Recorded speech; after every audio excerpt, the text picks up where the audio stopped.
আপনার অনেক বন্ধু না, খুব বন্ধু।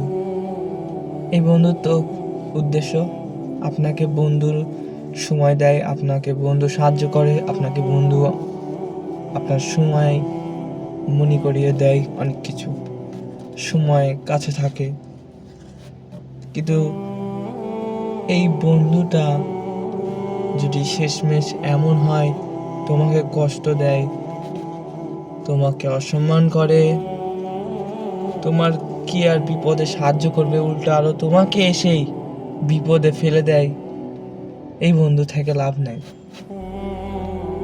আপনি দুনিয়াতে তো কেউ নাই আপনার নিজের, আপনার বাবা মা আপনার নিজের আপন না, একমাত্র আপন তিনি, যিনি তখন থেকে আপনাকে দেখাশোনা করেন, যখন আপনি আসলেন না, ছিলেন না, তখন থেকে।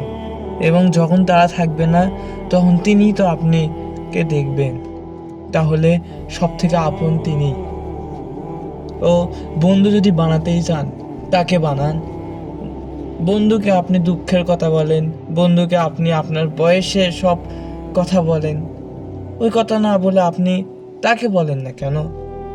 আপনি হতে পারে আপনার মনে হয় যে আমি তো তার কথা শুনে বেড়াচ্ছি না, তো এই জন্য আমি আমার বন্ধুকে এই কথা বলি যে আমাকে উৎসাহ দেয়। ভাই আপনি তাকে বলে দেখুন না কে, চেষ্টা করে দেখুন, দুই একদিন দেখুন না কে, একটু মন থেকে চেষ্টা করে দেখুন, তারপর আপনার উত্তর আপনি নিজেই পাওয়া যাবেন। আপনার কথা প্রশ্নের জবাব লাগবে তাই না? কথা খয়ে তো দেখুন।